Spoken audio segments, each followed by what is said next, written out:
we're getting into our 20-hour weeks next week, basically into this week, next week, which would be great.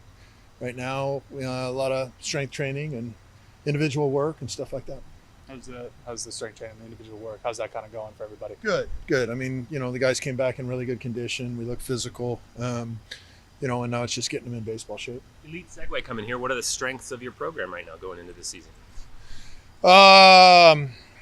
Strengths of the program. I think first and foremost is just the environment, the culture of the team it's a ton of fun to be around these guys. They're old. It's the same team, basically. I mean, we lost a couple of pieces that were, really good pieces last year. But overall, I think the team, we've been together for a while now, right? And so we're used to working with each other. And that's the biggest thing. I think the overall program itself, the depth in each position across the board, you're starting to see real competition in every spot on the field. A lot of returning at bats. It's a good look. In this new era, is that going to be something that's rare, or is that something you hope you could achieve most years, or is it something you really hope to capitalize on this year because it could be different? With everything that's changing these days, yeah, it could be a lot different. Next year, I mean, honestly, I think donors are a big deal nowadays, right? I don't think donors were as big of a deal as they are now. Donors have an impact on college sports these days. Whether people like it or not, it's real. And so, age of a team could be tied to that. How locked in are your donors to your program? I think the level of engagement with your donors probably is dictated about how good you are as a team. Or the donors want to see good teams. And so our job is to put a team on that field that's a really, really good team to where people can get behind them and support them. Not just, tails in seats and enthusiasm, but also financially. I think it's across the board. And as we continue to earn our stripes in that department, I think, we'll have a chance to continue to be old as a program, which is one of the things I think you're seeing in all college sports right now. If you can put an old, talented team on that field, I think there's a considerable playing advantage. What's going to kind of go into the process of determining your lineups, your staff going forward here in winter ball? Whoever plays the best. That's simple. Not very complicated. Whoever plays the best. You got a starting pitcher that's getting a lot of attention, though, in Grayson, and he's earned it with his performances, particularly in the postseason the last couple of years. I mean, is he kind of penciled in as your Friday guy? And wherever he's penciled in, what does the value of having his experience mean to him and to your rotation in your team? Yeah, I mean, to have Grayson return or any of these other guys that have had a resume return, it's tremendous, and they still got to earn it. I mean, everything we do every day is about earning it. And so Grayson or Chase or Jacob Walsh or any of the guys, that have a resume to them, a couple of years of stats that really back up that they've played very well here in the program, that stuff's awesome to have. And still at the end of the day, the guys that are playing and playing the best come Valentine's Day, which is teeing off our season on Valentine's Day this year, whoever's playing the best is probably going to be the guys that are going to be in that lineup. You mentioned Walsh there. Just what's the next step for him to take his game to the next level? Consistency. Yeah. Consistency. What was the process of getting him back? What did that kind of look like, and what were some of the things that you were talking about with him? He felt like there was better value in him being here than signing pro. He had options that a lot of these guys did to go out and sign pro, and we're fortunate enough to be able to in his brain be a better option than going out and signing professionally for his development right now. I think we might have talked about this last year, but are you still in favor of just having like a real closer and then a setup guy right before then, or are you thinking it could be more like bullpen by committee again this year? Good question. I don't know about all that. We'll have to. We like our depth that we have right now, and how to get those guys on the field the right way is what we're going to determine in the next several weeks. What should fans know about baseball in the Big Ten? As someone that's been in that conference before. Big Ten baseball, for me, first and foremost, they're adding 4 teams, us being one of them. USC, UCLA, Washington, and Oregon jumping into that league. You've got a couple of perennial powerhouses that are doing that now.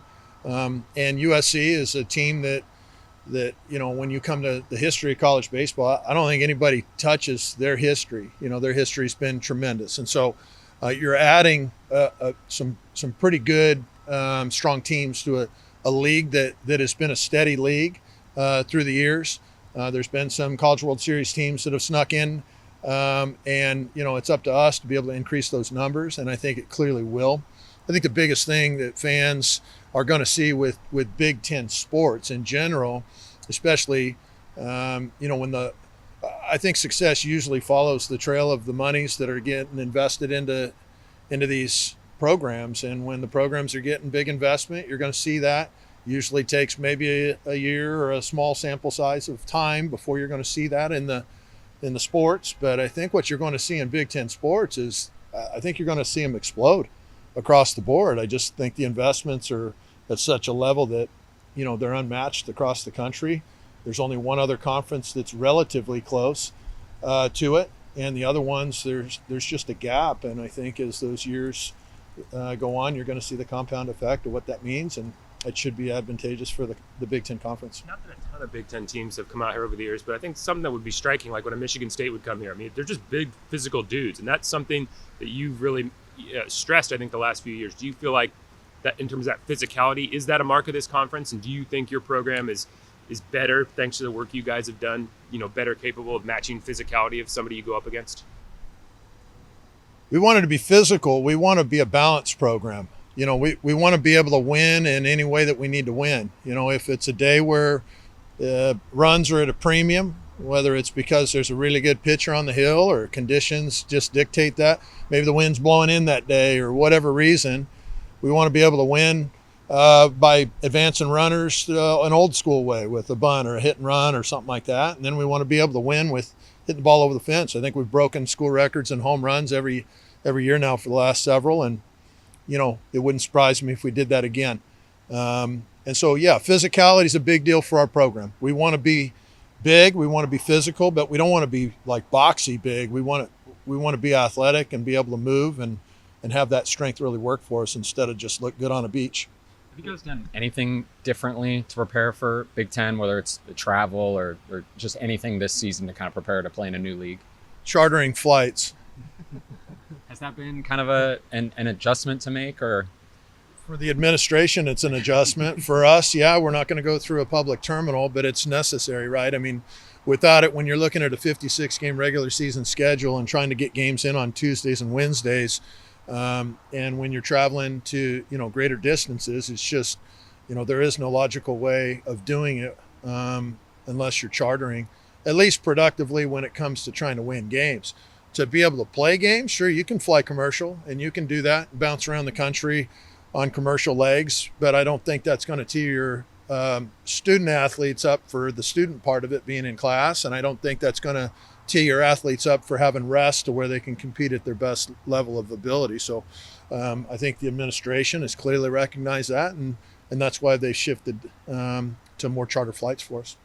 Will Sanford was picked as the Big Ten Freshman of the Year by Perfect Game. Just what have you seen from him from fall? I guess a little bit here in winter. Just what have you seen from the freshman?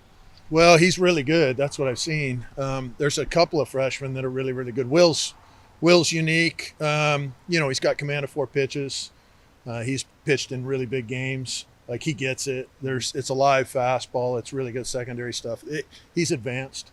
And some of these other freshmen are kind of, I wouldn't say at Will's level because it's unique, but they're pretty dang close to it, and there's room to grow too. Who are some of the other freshmen that have stood out so far? Michael Mechna, Nate Chrisman. There's too many to list. I'm gonna be honest with you. There's probably about 5 or 6 of them that really jump in there. But you're talking about guys that have really, really good arms and tremendous ability. There's a couple of young freshman position players that really have tremendous ability. Jack Jimenez is a tremendous young player.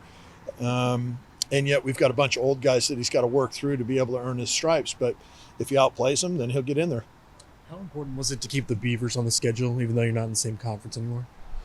Oh, I like it. I like playing against good people. I don't care who they are. The Oregon State group is, that's just the Civil War, the rivalry stuff, and that's exciting. To be able to have a rivalry means that you got 2 teams that are good, or else you don't have a rivalry.